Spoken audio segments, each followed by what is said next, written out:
अस्सलाम वालेकुम दोस्तों, काफ़ी दिनों से बातचीत नहीं हो सकी थी तो आज सोचा कि थोड़ी सी बात कर ली जाए और बात आज की सिचुएशन पे ही कर लेते हैं। कोई ऐसी बड़ी बात नहीं है, हालात सबके सामने ही है। IMF का बोझ है, प्राइम मिनिस्टर पे बर्डन है, कोरोना की सिचुएशन है, माशी लॉकडाउन है, इंटरनेशनली इकनॉमिक रिवाइवल या ये कह लें इकनॉमिक सबकी सब बर्बाद हो चुकी है इस वक्त। माशी तौर पर यूँ कह लें इंटरनेशनली हर चीज़ ख़त्म है, फिनिश्ड है और रिवाइवल की कोशिश चल रही है और उठाया जा रहा है कि आवाम अपनी रूटीन लाइफ में है, लेकिन काफ़ी प्रॉब्लम क्रिएट हो चुकी है। इस सारे तनाज़ुर के अंदर पाकिस्तान की सिचुएशन के ऊपर आजकल जो क्रिटिसाइज और बिलखसूस गवर्नमेंट के ऊपर क्रिटिसाइज चल रहा है उसको मैं दो चीज़ों में डिवाइड करता हूँ और बात करता हूँ। कई लोग मुझे इस तनाज़ुर में हुकूमत का साथी भी कह देते हैं और कई दफ़ा ये होता है मेरी बात सुन के कहते हैं, अपोजिशन वाले कहते हैं कि शायद बंदा पार्टी बदल रहा है। पार्टी नहीं बदल रहा हूँ, न्यूट्रल बात करने की आदत है। पहली चीज़,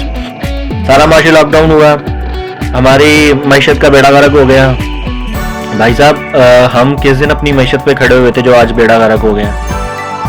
सोचने वाली चीज़ है और सोचिएगा, आपको डिटेल खुद ही पता चल जाएगी हम किस दिन स्टैंड किया था। अगर कोरोना आने से पहले या इमरान खान की गवर्नमेंट आने से पहले भी तो डॉलर 100 से ऊपर का ही था ना भाई, और पेट्रोल भी 100 से ऊपर का ही था। तो इसका मतलब ये है जनाब के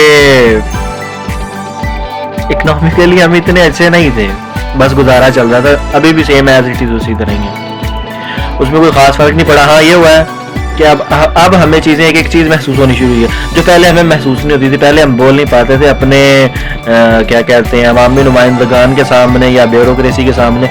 दूसरी तरफ अब जब हमें ये बोलना शुरू हो गया है, अब हम चीज़ों को डिवाइड नहीं कर पा रहे हैं। अब हम सारा मुद्दा ब्लेम अपने सिस्टम से निकल कर, पहले भी मैं बात ये करता था कि हमारा एक पूरा सिस्टम बना हुआ है, करप्ट सिस्टम है नीचे से लेकर ऊपर तक। ऊपर वालों ने अपनी पूरी नीचे एंड तक टीम बिठाई हुई है, उसको रिप्लेस करने में एक टाइम नहीं लगेगा। मैं आज भी ये बात करता हूँ, इमरान खान के ऊपर मैं क्वेश्चन मार्क कर भी लूँ ना, क्वेश्चन मार्क कर भी लूँ तो मैं कहता हूँ रिप्लेस इमरान खान, हो गया इमरान खान। उसके बाद टीम, आपकी टीम क्या है? कैबिनेट की भी चले टीम आपने किसी तरह अच्छी बना ली, फिर आएगी आपकी ब्यूरोक्रेसी जिसने आपके मुल्क को चलाना है। आपको फिर पता चलेगा, जैसे भी प्राइस कंट्रोल करवाना है किसी MP MNA का काम नहीं है, ये किसी मिनिस्टर का काम नहीं है। मिनिस्टर ने जस्ट ऑर्डर दे देना कि जी इसको काम करवाए, लेकिन वो करवाना है बजट स्टेट्स ने और आपके सारे ब्यूरोक्रेसी सेक्टर ने।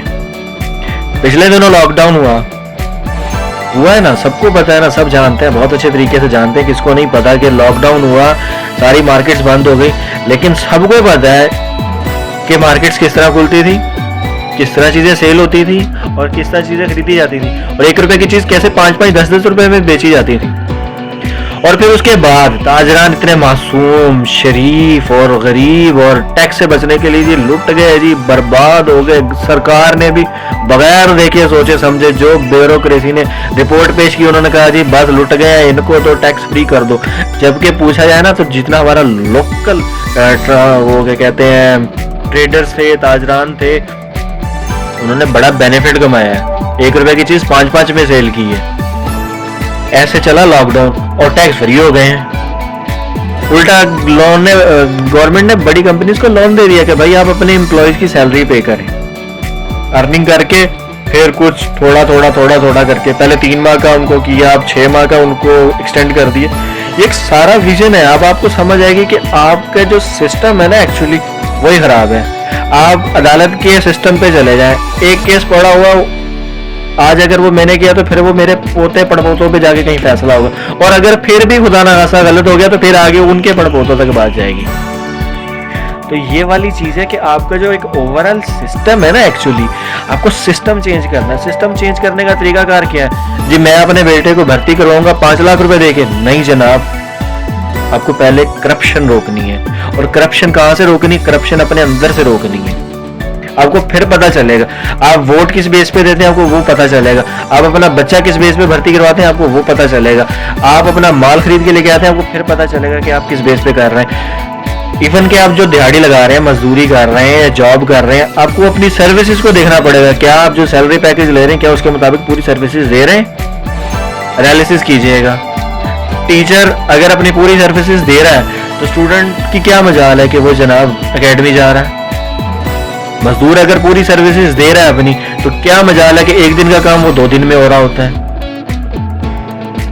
तो आप जब हर चीज देखेंगे ना, हर चीज का एनालिसिस करेंगे, तो आपको मालूम पड़ेगा जनाब कि ओवरऑल सिस्टम के ठीक होने की जरूरत है।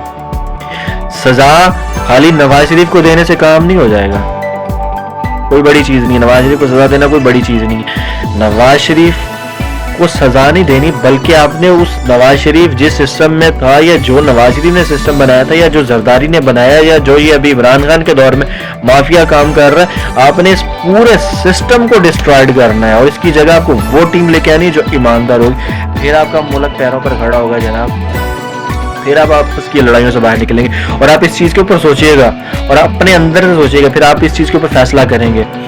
तो मेरा सिर्फ आज मैसेज यही है कि एहतसाब होना चाहिए, लेकिन अगर बंदे का नफ्स ठीक है ना, ज़मीर जिंदा है ना, तो वो नफ्स को मार लेगा। और अगर नफ्स जिंदा है ना, तो ज़मीर कभी भी नहीं जाग सकता। तो पहले इंसान अपना पहले खुद का एहतसाब करे, वो खुद ही ऑडिट करके वो खुद ही टैक्स पेड बन जाएगा, ज़रूरत नहीं पड़ेगी आपको।